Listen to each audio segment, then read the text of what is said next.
Hello friends, welcome to Gyanam Habor. I personify as Priyanka Taneja. आज आप fundamental rights के बारे में बात करेंगे जो हर कॉम्पिटिटिव एग्जाम के लिए बहुत ज़्यादा इम्पोर्टेंट टॉपिक है। फंडामेंटल राइट्स जो हमारे कॉन्स्टिट्यूशन में पार्ट नंबर 3 में लिया गया है। हाँ जी, पार्ट नंबर 3 में इसका डिस्क्राइब किया गया है। हाँ जी, पार्ट नंबर, हाँ जी, वेरी वेरी इंपॉर्टेंट क्वेश्चन, ये हर एग्जाम में पूछा जाता है कि फंडामेंटल राइट्स डिस्क्राइब कौन से पार्ट में किए गए हैं। तो हाँ जी, कौन से पार्ट में? तो पार्ट नंबर 3 में किए गए हैं। ये तो आपका फर्स्ट ही क्वेश्चन बन जाता है एग्जाम में। हाँ जी, अब आप थोड़ा डिटेल में और अच्छी सी स्टोरी के साथ और अच्छी से ट्रिक के साथ आप फंडामेंटल राइट्स के बारे में जानेंगे। फंडामेंटल राइट्स क्या मतलब हिंदी पंजाबी में बोलते हैं मौलिक अधिकार। क्या बोलते हैं बच्चों? मौलिक अधिकार। हाँ जी, चलो बात करते हैं आप फंडामेंटल राइट्स के बारे में। हाँ जी, आपने बोर्ड एंड आइडिया कहाँ से लिया था फंडामेंटल राइट्स का? हाँ जी, वो आइडिया कहाँ से लिया था? तो यूएसए से लिया था। हाँ जी, कहाँ से लिया था? यूएसए से। हाँ जी, यूएसए में फंडामेंटल राइट्स को बिल ऑफ राइट्स के नाम में जाना जाता है। और बिल ऑफ राइट्स को क्या कहते हैं? Magna carta. हाँ जी, क्या कहते हैं? मैग्ना कार्टा कहते हैं फंडामेंटल राइट्स को। यूएसए जो बिल ऑफ राइट्स है मैग्ना कार्टा यूएसए के। हाँ जी, एक बार फिर रिकॉल कर रहे हैं बच्चों कि ये कौन से पार्ट में लिए गए हैं? पार्ट नंबर 3 में लिए गए हैं। हाँ जी, बोर्ड कहाँ से किए गए हैं आपने? तो यूएसए से किए गया है। तो बोर्ड कहाँ से किया गया है? तो हाँ जी, यूएसए से। तो यूएसए में क्या बोलते हैं? बिल ऑफ राइट्स, जिसे कहा जाता है मैग्ना कार्टा, जिसे कहा जाता है मैग्ना कार्टा। चलो आज आप पहले हमारे अब प्रेजेंट कॉन्स्टिट्यूशन में कितने फंडामेंटल राइट्स हैं? तो 6 फंडामेंटल राइट्स हैं जिनके बारे में आप आज जानकारी लेंगे। हाँ जी, चलो स्टार्ट करते हैं। हाँ जी, पहले आप देखो 12 और 13 जो फंडामेंटल राइट्स हैं, हाँ जी, ये अनइम्पोर्टेंट है, इतना नहीं पूछा जाता। ज्यादातर जो है 14 से जो है 14 से स्टार्ट होते हैं। हाँ जी बच्चे, तो 14 से 18, हाँ जी 14 से 18 जो फंडामेंटल राइट्स है, इसमें क्या बात की गई है? तो इसमें बात की गई है राइट टू इक्वलिटी। हाँ जी, इसमें एक बात की गई है राइट टू इक्वलिटी। हाँ जी बच्चों, घबराना नहीं है, अभी आपको एक स्टोरी के साथ बड़े अच्छे से याद हो जाएंगे। एक स्टोरी के साथ बहुत अच्छे से याद हो जाएंगे। हाँ जी, 14 से 18 क्या बात की गई है? Right to equality. हाँ जी, 14 से 18 जो बात की गई है राइट टू इक्वलिटी। हाँ जी बच्चे, मैं हिंदी पंजाबी साथ में बोल देती हूँ, आप राइट डाउन कर लेना साथ साथ। हाँ जी, समानता का अधिकार। हाँ जी, की है अपना 14 तो 18 समानता का अधिकार। हाँ जी, समानता का अधिकार। हाँ जी, 19 तो 22 जना है ਤੁਹਾਡਾ। हाँ जी, 19 तो 22 है राइट टू फ्रीडम। हाँ जी, राइट टू फ्रीडम। हाँ जी, 19 तो 22 है राइट टू फ्रीडम। स्वतंत्रता का अधिकार, आजादी का अधिकार, मतलब पहला 14 तो 18 की सी समानता का अधिकार, 19 तो 22 की है राइट टू फ्रीडम, आजादी का अधिकार। हाँ जी, की है आजादी का अधिकार। हाँ जी, नेक्स्ट आप पहला 6 फंडामेंटल राइट्स देख लेंगे किहड़ी बारे गल्लां कीतियां गईयां ने। हाँ जी, उस तो बाद है 23 तो 24। हाँ जी, 23 तो 24। हाँ जी, राइट अगेंस्ट एक्सप्लॉइटेशन। हाँ जी, राइट अगेंस्ट एक्सप्लॉइटेशन।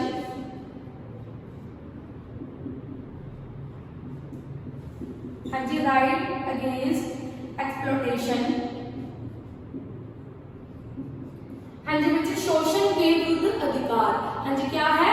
शोषण के विरुद्ध अधिकार। हाँ जी, मैं हिंदी पंजाबी बोल रही हूँ, साथ में लिखते रहना साथ साथ। हाँ जी, 14 से 18 क्या है? Right to equality. Right to equality मतलब समानता का अधिकार। हाँ जी, 19 तो 22 की है राइट टू फ्रीडम। हाँ जी, की है राइट टू फ्रीडम, आजादी का अधिकार या स्वतंत्रता का अधिकार। 23 तो 24 की है बच्चों राइट अगेंस्ट एक्सप्लॉइटेशन, शोषण के विरुद्ध अधिकार। हाँ जी, क्या है? शोषण के विरुद्ध अधिकार। हाँ जी, अगे आप चलते हैं 25 तो 28। हाँ जी, 25 तो 28 के विच किहड़ियां गल्लां कीतियां गईयां ने?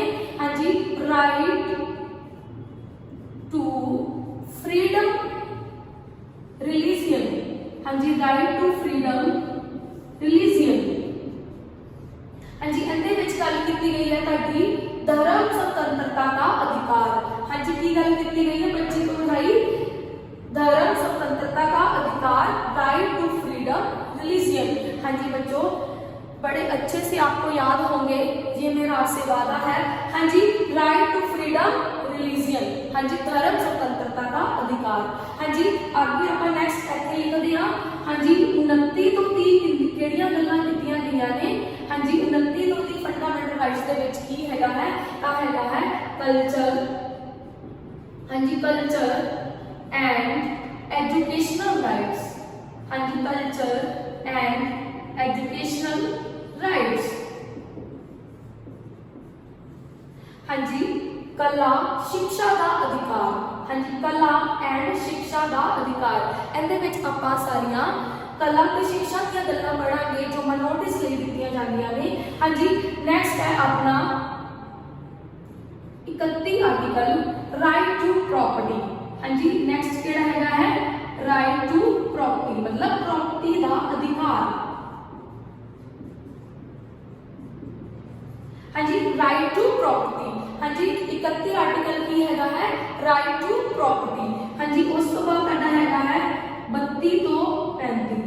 हाँ जी वो हैगा है तुहाडा लास्ट। हाँ जी जिहड़ा आर्टिकल हैगा है कॉन्स्टिट्यूशनल रेमेडीज। हाँ जी की हैगा है कॉन्स्टिट्यूशनल रेमेडीज। कॉन्स्टिट्यूशनल रेमेडीज मतलब संवैधानिक उपचारों का अधिकार। हाँ जी संवैधानिक उपचारों का अधिकार। चलो आप स्टार्ट करते हैं बच्चों, बड़ी अच्छी सी ट्रिक के साथ आप इसको याद करेंगे और बड़े ही अच्छे से आपको याद होंगे और आपको कभी भी नहीं भूलेंगे, ये आपसे मेरा वादा है। हाँ जी चलो आप स्टार्ट करते हैं। 14 से 18 पहले क्या था राइट टू इक्वालिटी समानता का अधिकार। 19 से 22 क्या था बच्चों स्वतंत्रता का अधिकार राइट टू फ्रीडम। 23 से 24 क्या था राइट अगेंस्ट एक्सप्लॉयटेशन शोषण के विरुद्ध अधिकार। हाँ जी 25 से 28 क्या था राइट टू फ्रीडम रिलीजियन धर्म स्वतंत्रता का अधिकार। हाँ जी 29 से 30 था कल्चर एंड एजुकेशनल राइट्स कला एंड शिक्षा का अधिकार। हाँ जी उस तो बाद राइट टू प्रॉपर्टी 31 आर्टिकल। 32 से 35 जो था कॉन्स्टिट्यूशनल रेमेडीज संवैधानिक उपचारों का अधिकार। हाँ जी चलो स्टार्ट करते हैं, आप इसको याद करते हैं जो सीधा ही दिमाग में आपके फिट होएंगे। हाँ जी चलो 14 से 18 राइट टू इक्वालिटी। देखो आप जब बचपन में होते हैं 14 से 18 साल की उम्र तक 14 से 18 कैसी उम्र होती है बच्चों जो अपने को पेरेंट्स हर चीज जो सिखाते हैं। हाँ जी समानता करनी सिखाते हैं। हाँ जी सब कुछ अपने को सिखाते हैं। तो 18 तक आप क्या करते हैं पेरेंट्स से सीखते हैं। हाँ जी राइट टू इक्वालिटी मतलब समानता का अधिकार। हाँ जी क्या सीखते हैं समानता करनी। हाँ जी क्या कर सीखते हैं तो समानता करनी आप सीखते हैं राइट टू इक्वालिटी। ਇਹਦੇ ਵਿੱਚ ਆਪਾਂ ਸਾਰੀਆਂ ਫੰਡਾਮੈਂਟਲ ਰਾਈਟਸ ਦੇ ਵਿੱਚ ਰਾਈਟ ਟੂ ਇਕੁਐਲਿਟੀ ਦੀਆਂ ਗੱਲਾਂ ਪੜਾਂਗੇ। ਆਰਟੀਕਲ ਨੰਬਰ 14 15 16 17 18 ਜਿੰਦੇ ਵਿੱਚ ਆਪਾਂ ਸਾਰੀਆਂ ਇਕੁਐਲਿਟੀਜ਼ ਦੀਆਂ ਹੀ ਗੱਲਾਂ ਕਰਾਂਗੇ। हाँ जी याद होया ਤੁਹਾਨੂੰ एक स्टोरी बड़ी अच्छी स्टोरी है। हाँ जी जो अपनी लाइफ के ऊपर ही चलती रहती है। हाँ जी 14 तो 18 जड़ी हैगी है ਤੁਹਾਡੀ राइट टू इक्वालिटी समानता का अधिकार। हाँ जी पेरेंट्स ਆਪਾਂ ਨੂੰ देखो आप +2 तक ਇੱਥੇ ਕਰਦੇ 18 साल ਦੀ ਉਮਰ तक। हाँ जी 12वीं क्लास ਆਪਾਂ पास करते हैं 18 साल ਦੀ ਉਮਰ तक ਆਪਾਂ ਨੂੰ पेरेंट्स काफी इंपॉर्टेंट चीज़ां सिखाते रहते हैं। हाँ जी सब नाल आदर करना है समान नाल बोलना है ਆਪਾਂ ਨੂੰ हर चीज़ की समानता के बारे दसदे हैं। तो 14 तो 18 की होया याद। हाँ जी कुछ होया याद 14 तो 18 की है राइट टू इक्वालिटी। हाँ जी उस तो बाद की होया 19 तो बाद आप की हो गए आजाद हो गए। की हो गए बच्चों आजाद हो गए। 19 तो बाद आप जी हैगी है ग्रेजुएशन कंप्लीट करके कॉलेज चले गए। हाँ जी कॉलेज चले गए जो आप इको दम आजाद हो जाते हैं। की हो गया आजाद हो गए। तो आप इतने भी की गल की गई है आजादी की। हाँ जी इतने भी की गल की गई है आजादी की गल की गई है राइट टू फ्रीडम। हाँ जी की गल की गई है राइट टू फ्रीडम। हाँ जी बच्चों 19 से 22 आप क्या करते थे राइट टू फ्रीडम आजादी का अधिकार या स्वतंत्रता का अधिकार। हाँ जी पेरेंट्स आप आजाद हो गए। पेरेंट्स पहले आप 14 तो 18 की सिखा रहे सी समानता करनी। हाँ जी हो गया यार समानता करनी। हाँ जी 19 ਤੋਂ 22 ਜਿਹੜੀ ਹੈ ਤੁਹਾਡਾ ਰਾਈਟ ਟੂ ਫਰੀडम, ਆਜ਼ਾਦੀ ਦਾ ਅਧਿਕਾਰ, ਸੁਤੰਤਰ ਦਾ ਅਧਿਕਾਰ, हाँ जी जो मर्जी बोल सकते हो ਤੁਸੀਂ। हाँ जी ਹੁਣ ਆਪਾਂ ਕਾਲਜ ਲਾਈਫ ਚਲੇ ਗਏ, ਆਜ਼ਾਦ ਹੋ ਗਏ ਬੱਚੋ। हाँ जी ਉਵੇਂ ਹੀ ਯਾਦ ਰੱਖਣਾ ਹੈ ਕਿਉਂਕਿ 18 ਤੋਂ ਸਾਲ ਆਪਾਂ ਦੀ ਜਿਹੜੀ ਹੈ ਹਾਇਰ ਸਟੱਡੀ ਕੰਪਲੀਟ ਕਰਕੇ हाँ जी ਉਸ ਤੋਂ ਬਾਅਦ ਆਪਾਂ ਕਾਲਜ ਦੀ ਲਾਈਫ ਜੀਂਦੇ ਆ ਜਾ ਕੇ। ਤਾਂ ਆਪਾਂ 19 ਤੋਂ 22 ਆਜ਼ਾਦ ਹੋ ਗਏ, ਇੱਕਦਮ ਆਜ਼ਾਦ ਹੋ ਗਏ 19 ਤੋਂ 22, ਰਾਈਟ ਟੂ ਫਰੀडम, हाँ जी ਸੁਤੰਤਰ ਦਾ ਅਧਿਕਾਰ। हाँ जी ਹੁਣ ਕੀ ਹੋਇਆ, ਆਪਾਂ 3 ਸਾਲ ਡਿਗਰੀ ਕਰਦੇ ਆ, 22 ਸਾਲ ਦੀ ਉਮਰ ਤੱਕ ਆਪਾਂ ਡਿਗਰੀ ਕਰ ਚੁੱਕੇ ਹੁੰਦੇ ਆ, ਗ੍ਰੈਜੂਏਸ਼ਨ ਕੰਪਲੀਟ ਕਰ ਚੁੱਕੇ ਹੁੰਦੇ ਆ। हाँ जी ਐਵੇਂ ਹੀ ਤੁਸੀਂ ਸਟੋਰੀ ਰੱਖਣੀ ਹੈ ਦਿਮਾਗ ਦੇ ਵਿੱਚ। हाँ जी ਐਵੇਂ ਹੀ ਸਟੋਰੀ ਰੱਖਣੀ ਹੈ ਤੁਸੀਂ। हाँ जी 19 ਤੋਂ 22 ਆਜ਼ਾਦ ਹੋਏ। हाँ जी ਇਹ ਹੈਗਾ ਆਪਣਾ ਆਰਟੀਕਲ 19 ਤੋਂ 22 ਫਰੀडम मतलब ਰਾਈਟ ਟੂ ਫਰੀडम। 14 ਤੋਂ 18 ਸੀ ਰਾਈਟ ਟੂ ਇਕੁਐਲਿਟੀ, ਸਮਾਨਤਾ ਦਾ ਅਧਿਕਾਰ। 19 ਤੋਂ 22 ਸੀ ਰਾਈਟ ਟੂ ਫਰੀडम, ਆਜ਼ਾਦੀ ਦਾ ਅਧਿਕਾਰ। हाँ जी ਹੁਣ 23 ਤੋਂ 24 ਆਪਾਂ ਗੱਲ ਕਰਦੇ ਹਾਂ। हाँ जी ਹੁਣ ਦੇਖੋ ਆਪਣੀ ਗ੍ਰੈਜੂਏਸ਼ਨ ਕੰਪਲੀਟ ਹੋਈ, 19 ਸਾਲ ਦੀ ਉਮਰ 'ਚ ਆਪਾਂ ਕਾਲਜ ਗਏ, 22 ਸਾਲ ਦੀ ਉਮਰ ਦੇ ਵਿੱਚ ਆਪਾਂ ਡਿਗਰੀ ਲੈ ਕੇ ਘਰ ਆ ਗਏ। हाँ जी ਹੁਣ ਕੀ ਹੋਇਆ, 23 ਸਾਲ ਦੀ ਉਮਰ ਦੇ ਵਿੱਚ ਆਪਾਂ ਪੇਰੈਂਟਸ ਨੂੰ ਕਿਹਾ ਕਿ ਸਾਨੂੰ ਬਾਹਰ ਪੜ੍ਹਨ ਭੇਜ ਦਿੱਤਾ ਜਾਵੇ। हाँ जी ਕੀ ਕਿਹਾ, ਬਾਹਰ ਪੜ੍ਹਨ ਭੇਜ ਦਿੱਤਾ ਜਾਵੇ, ਜਿੰਦੇ ਵਿੱਚ ਆਪਾਂ 23 ਤੋਂ 24 ਰਾਈਟ ਅਗੇਂਸਟ ਐਕਸਪਲੋਇਟੇਸ਼ਨ, ਸ਼ੋਸ਼ਣ ਦੇ ਵਿਰੁੱਧ। ਹੁਣ ਪੇਰੈਂਟਸ ਕੀ ਕਹਿ ਰਹੇ ਹੋ ਕਿ ਅਸੀਂ ਬਾਹਰ ਨਹੀਂ ਭੇਜਣਾ, ਜੋ ਕਰਨਾ ਹੈ ਤੂੰ ਇੱਥੇ ਕਰ। हाँ जी ਕਿ ਤੁਹਾਡਾ ਕੋਈ ਗਲਤ ਯੂਜ਼ ਨਾ ਕਰ ਲੈ, ਬਾਹਰ ਜਾ ਕੇ ਤੁਸੀਂ ਐਕਸਪਲੋਇਟੇਸ਼ਨ ਵਿੱਚ ਨਾ ਆ ਜਾਓ। ਤਾਂ ਆਪਣੇ ਪੇਰੈਂਟਸ ਆਪਾਂ ਨੂੰ ਕਹਿੰਦੇ ਆ 23 ਤੋਂ 24 ਆਪਾਂ ਨੂੰ 1 ਸਾਲ ਘਰ ਬਿਠਾਈ ਰੱਖਦੇ ਆ ਕਿ ਸ਼ੋਸ਼ਣ ਕੇ ਵਿਰੁੱਧ ਅਧਿਕਾਰ, ਮਤਲਬ ਅਸੀਂ ਤੁਹਾਨੂੰ ਬਾਹਰ ਨਹੀਂ ਪੜ੍ਹਨ ਭੇਜਣਾ, ਜੋ ਕਰਨਾ ਹੈ ਇੱਥੇ ਕਰੋ, ਮਤਲਬ ਐਕਸਪਲੋਇਟੇਸ਼ਨ। ਮਤਲਬ ਆਪਣੇ ਪੇਰੈਂਟਸ ਆਪਣੇ ਲਈ ਵਧੀਆ ਸੋਚਦੇ ਆ ਕਿ हाँ जी ਵੀ ਤੁਹਾਡਾ ਕੋਈ ਬਾਹਰ ਜਾ ਕੇ ਕੋਈ ਗਲਤ ਯੂਜ਼ ਨਾ ਕਰੇ, ਐਕਸਪਲੋਇਟੇਸ਼ਨ ਨਾ ਹੋ ਜਾਏ ਤੁਹਾਡਾ। ਤਾਂ ਇਸ ਕਰਕੇ ਜੋ ਹੈ ਆਪਾਂ ਨੂੰ 1 ਸਾਲ ਘਰੇ ਬਿਠਾਈ ਰੱਖਦੇ ਆ। हाँ जी ਪਹਿਲਾਂ ਕਿਸੇ ਪੇਰੈਂਟਸ ਕੀ ਸਿਖਾਉਂਦੇ ਆਪਾਂ ਨੂੰ, ਇਕੁਐਲਿਟੀ, ਵੈਰੀ ਗੁੱਡ। हाँ जी 19 ਤੋਂ 22 ਕੀ ਸਿਖਾਉਂਦੇ ਆ, हाँ जी 19 ਤੋਂ 22 ਆਪਾਂ ਆਜ਼ਾਦ ਹੋ ਗਏ, ਪੇਰੈਂਟਸ ਵੀ ਆਪਾਂ ਨੂੰ ਥੋੜੀ ਆਜ਼ਾਦੀ ਦੇ ਦਿੰਦੇ ਆ, ਫਰੀडम ਦੇ ਦਿੰਦੇ ਆ। ਤਾਂ 19 ਤੋਂ 22 ਕੀ ਹੈ, ਫਰੀडम, ਮਤਲਬ 3 ਸਾਲ ਆਪਾਂ ਡਿਗਰੀ ਪੂਰੀ ਕੀਤੀ 19 ਤੋਂ 22, ਤਾਂ ਆਪਾਂ ਫਰੀडम ਚ ਘੁੰਮ ਰਹੇ ਆ, ਕਾਲਜ ਦੀ ਫਰੀडम ਦੇ ਵਿੱਚ ਘੁੰਮ ਰਹੇ ਆ। हाँ जी 23 ਤੋਂ 24 ਹੁਣ ਆਪਾਂ ਡਿਗਰੀ ਲੈ ਕੇ ਕਰ ਰਹੇ ਆ। ਹੁਣ ਆਪਾਂ ਨੂੰ ਘਰੇ ਬਿਠਾ ਰੱਖਿਆ ਪੇਰੈਂਟਸ ਨੇ, ਅਸੀਂ ਕਿ ਬਾਹਰ ਨਹੀਂ ਭੇਜਣਾ। ਕਿਉਂ ਨਹੀਂ ਭੇਜਣਾ, ਕਿਉਂਕਿ ਐਕਸਪਲੋਇਟੇਸ਼ਨ ਨਾ ਹੋ ਜਾਏ। ਇਸ ਕਰਕੇ ਆਰਟੀਕਲ ਨੰਬਰ 23 ਕੀ ਹੈਗਾ, ਐਕਸਪਲੋਇਟੇਸ਼ਨ मतलब शोषण के विरुद्ध अधिकार। हाँ जी शोषण के विरुद्ध अधिकार। हाँ जी 25 ਤੋਂ 28 ਹੁਣ ਕੀ ਹੋ ਗਿਆ, ਆਪਣੀ ਮੈਰਿਜ ਵਾਲੀ ਏਜ ਹੋਗੀ 25 ਤੋਂ 28। हाँ जी 23 ਤੋਂ 24 1 ਸਾਲ ਘਰ ਬੈਠੇ ਰਹੇ ਆਪਾਂ। ਹੁਣ 25 ਤੋਂ 28 ਕੀ ਹੋ ਗਿਆ ਬੱਚੋ, राइट टू फ्रीडम रिलीजियन, धर्म स्वतंत्रता का अधिकार। मतलब ਹੁਣ अपनी मैरिज वाली एज होगी। हाँ जी ਹੁਣ अपनी मैरिज वाली एज होई। हाँ जी 25 ਤੋਂ 28 ਆਪਾਂ ਹੁਣ ਕੀ ਹੋਇਆ कि अपने पेरेंट्स ਆਪਾਂ ਨੂੰ ਕਹਿੰਦੇ ਆ ਕਿ ਨਹੀਂ ਇਹਨੇ ਕੁਝ ਕਰਨਾ। 23 ਤੋਂ 24 ਘਰ ਬੈਠਾ 1 ਸਾਲ ਹੋ ਗਿਆ ਇਹਨੂੰ, ਅੱਜ ਇੱਥੇ ਹੀ ਬੈਠਾ ਹੈ, ਆਪਾਂ ਕਿਉਂ ਨਾ ਇਹਦਾ ਵਿਆਹ ਕਰ ਦਿੱਤਾ ਜਾਵੇ। ਤਾਂ 25 ਤੋਂ 28 ਆਪਣੀ ਕਿਹੜੀ ਏਜ ਹੁੰਦੀ ਹੈ, ਮੈਰਿਜ ਵਾਲੀ। ਕਿਹੜੀ ਏਜ ਹੁੰਦੀ ਹੈ, ਮੈਰਿਜ ਵਾਲੀ ਏਜ ਹੁੰਦੀ ਹੈ, ਜਿੰਦੇ ਵਿੱਚ ਆਪਾਂ ਨੂੰ हाँ जी ਉਸ ਤੋਂ ਬਾਅਦ ਆਪਣਾ 28 ਸਾਲ ਤੱਕ ਦੀ ਉਮਰ ਤੱਕ ਆਪਣਾ ਪੇਰੈਂਟਸ ਵਿਆਹ ਕਰ ਦਿੰਦੇ ਆ। हाँ जी धर्म ਦਾ मतलब कि ਆਪਾਂ ਇੱਕ अलग धर्म अपनाने आ, जो बॉयज एंड गर्ल्स एक दूजे का जो धर्म अपनाते हैं, राइट टू फ्रीडम रिलीजियन, जिंदे विच आपां सारियां धर्म दी गल्लां, फ्रीडम दी, रिलीजन दी गल्लां पढ़ांगे फंडामेंटल राइट्स दे विच। हाँ जी बच्चों एक सिंपल जी स्टोरी है, जेकर सच्ची च तुसीं आपदे माइंड च रखोगे, कदे भी कोई भी तुसीं ऑब्जेक्टिव टाइप का क्वेश्चन देना है तो रीकॉल हो जाएगा ਤੁਹਾਡੇ ਦਿਮਾਗ ਦੇ ਵਿੱਚ। हाँ जी ये स्टोरी बड़ी ट्रिक भी दसांगे ਤੁਹਾਨੂੰ लास्ट ਤੇ, बट स्टोरी देखो बच्चे ਆਪਾਂ एक प्रैक्टिकल देखते हैं। हाँ जी वो बड़ी बढ़िया चीज़ लगती है, स्टोरी सीधा लगती है जी कि हमेशा स्टोरी ट्रिक्स के नाल याद की जाए तो बहुत ही बेनिफिशियल है। हाँ जी हुण आप देखो 29 ਤੋਂ 30 ਆਪਾਂ करते हैं कल्चर एंड एजुकेशनल राइट्स। हाँ जी की है कल्चर एंड एजुकेशनल राइट्स। हाँ जी कला एंड शिक्षा का अधिकार। हुण सुनो 25 ਤੋਂ 28 अपना की होया, विआह होया, मैरिज हुई, धर्म अपनाया। हुण की होया 1 साल ਆਪਾਂ ਨੂੰ जानन ते लगता है, ਆਪਾਂ ਉਹਨਾਂ ਦਾ ਕਲਚਰ ਦੇਖਦੇ ਆ, ਐਜੂਕੇਸ਼ਨਲ ਦੇਖਦੇ ਆ। ਹਾਂਜੀ ਕਿੰਨਾ ਕੁ ਮਤਲਬ ਉਹਨਾਂ ਦਾ ਕਲਚਰ ਵਧੀਆ ਹੈਗਾ ਹੈ। ਤਾਂ 29 ਤੋਂ 30 1 ਸਾਲ ਜੋ ਹੈ ਆਪਾਂ ਮੈਰਿਜ ਤੋਂ ਬਾਅਦ 1 ਸਾਲ ਕਲਚਰ ਅਪਣਾਉਣ ਤੇ ਲਗਾਉਂਦੇ ਆ। ਤਾਂ ਹਾਂਜੀ ਬੱਚੋ ਬੜੀ ਹੀ ਵਧੀਆ story, culture and educational rights 29 ਤੋਂ 30 ਆਰਟੀਕਲ 1 ਸਾਲ ਜੋ ਹੈ ਆਪਾਂ ਕਲਚਰ ਅਪਣਾਇਆ। ਹਾਂਜੀ ਉਸ ਤੋਂ ਬਾਅਦ ਜਿਹੜਾ ਹੈਗਾ ਹੈ ਹਾਂਜੀ ਰਾਈਟ ਟੂ ਪ੍ਰੋਪਰਟੀ। ਹੁਣ ਦੇਖੋ ਸਮਾਨਤਾ ਵੀ ਕਰ ਲਈ, BA BA भी कर ली, ग्रेजुएशन भी कर ली, फ्रीडम च जी लिया अपना। हाँ जी, उन्होंने अपने पेरेंट्स ने कहा 1 साल घरे बैठे रहे, असं नहीं बाहर भेजना। हाँ जी, उस तो बाद जो है 25 तो 28 फ्रीडम रिलीजन, हम आप ब्याह वाली एज मतलब मैरिज होगी। 28 साल की उम्र तक धर्म अपनाया, कुड़ी वाले मुंडे का, मुंडे कुड़ी का जो धर्म अपनाते हैं। उस तो बाद 1 साल जो है कल्चर अपनाते लगता है कुड़ी नूं। हाँ जी, की लगता है गर्ल नूं 1 साल जो है कल्चर अपनाते लगता है। 29 तो की है बच्चों, कल्चर एंड मतलब कला एवं शिक्षा का अधिकार। हाँ जी बच्चों, उस तो बाद आता है राइट टू प्रॉपर्टी। हाँ जी, राइट टू प्रॉपर्टी मतलब प्रॉपर्टी का अधिकार। हाँ जी, तो हिंदी पंजाबी च दसण की लोड़ नहीं, सबको पता ही है।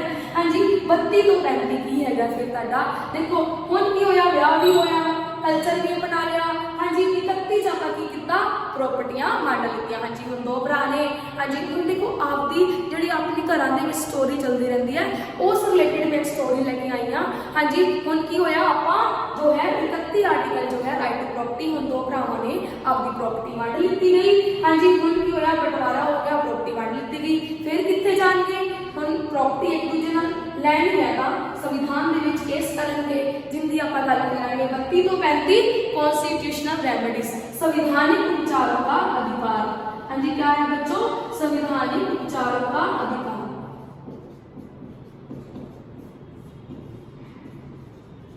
हाँ जी, ये सी तुहाडे बड़ी ही वधिया स्टोरी नाल एक ट्रिक भी दसदी हां तुहानूं बच्चों मैं कि ये जिहड़ा है तुहाडा अच्छा टॉपिक फंडामेंटल राइट्स जो एवरी कॉम्पिटिटिव एग्जाम के लिए बहुत ही इंपॉर्टेंट है।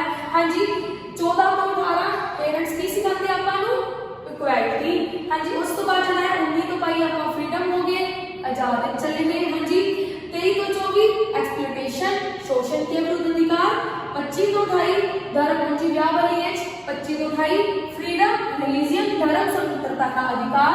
हाँ जी, 29 तो है कल्चर एंड एजुकेशनल राइट्स। हाँ जी, कला एंड शिक्षा का अधिकार, 1 साल कल्चर अपनाने लग गया।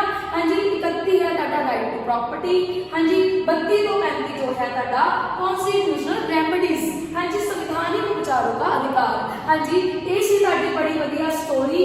हाँ जी, ये तुहानूं हुण बड़ी ही वधिया याद रहणगे।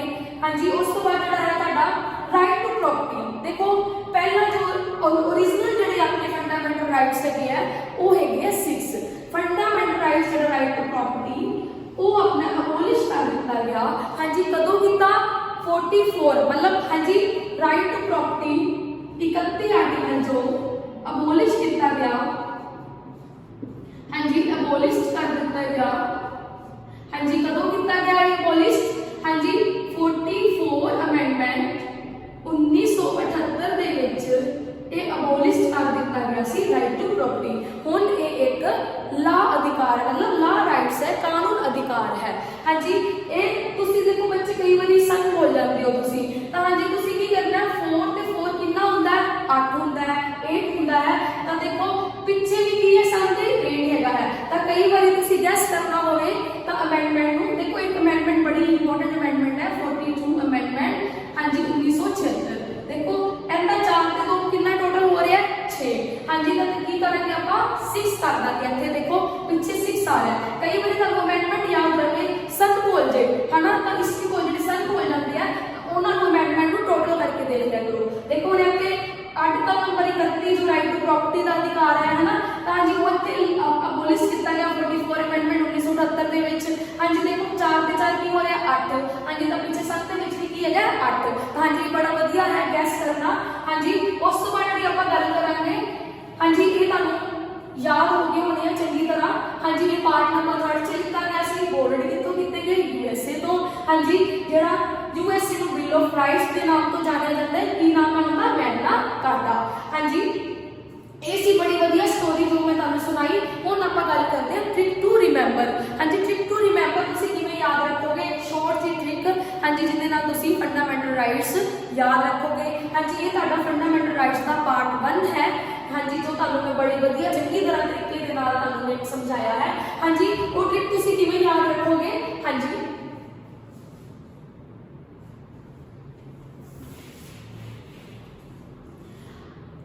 हाँ जी बच्चों तुम ट्रिक किवें याद रखोगे। हाँ जी, trick to remember EF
rights.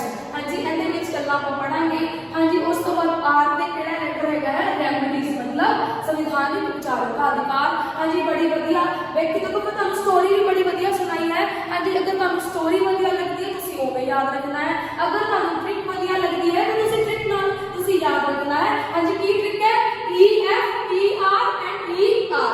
ਹਾਂਜੀ ਕੀ ਗੱਲ ਹੈ, 14 ਤੋਂ 18 ਇਕੁਐਲਿਟੀ, 19 ਤੋਂ 22 ਫਰੀडम, ਹਾਂਜੀ ਐਕਸਪਲੋਇਟੇਸ਼ਨ 23 ਤੋਂ 24, ਰਿਲੀਜੀਅਨ 25 ਤੋਂ 28, ਹਾਂਜੀ ਐਜੂਕੇਸ਼ਨਲ ਰਾਈਟਸ 23 ਤੋਂ 24, ਹਾਂਜੀ ਰੈਮਡੀਜ਼ 32 ਤੋਂ 35। ਹਾਂਜੀ ਜਿਹੜੀ ਆਪਣਾ ਰਾਈਟ ਟੂ ਪ੍ਰੋਪਰਟੀ ਜਿਹੜਾ ਅਧਿਕਾਰ ਹੈ ਕਿਹੜੀ ਅਮੈਂਡਮੈਂਟ ਦੁਆਰਾ ਅਬੋਲਿਸ਼ ਕੀਤਾ ਗਿਆ, ਡਿਲੀਟ ਕੀਤਾ ਗਿਆ, 44 ਅਮੈਂਡਮੈਂਟ 1978। ਹਾਂਜੀ ਮੈਂ ਤੁਹਾਨੂੰ ਬੜੀ ਵਧੀਆ ਹੀ ਤਰੀਕੇ ਨਾਲ ਫੰਡਾਮੈਂਟਲ ਰਾਈਟਸ ਯਾਦ ਕਰਵਾਏ ਹੈ। ਹਾਂਜੀ ਇਹ ਸੀ ਤੁਹਾਡਾ ਪਾਰਟ 1। ਪਾਰਟ ਨੰਬਰ 2 ਬੜੀ ਹੀ ਜਲਦੀ ਤੁਹਾਡੇ ਕੋਲ ਲੈ ਕੇ ਆਵਾਂਗੇ। ਹਾਂਜੀ ਚਲੋ ਥੈਂਕ ਯੂ ਸੋ ਮਚ। ਹਾਂਜੀ।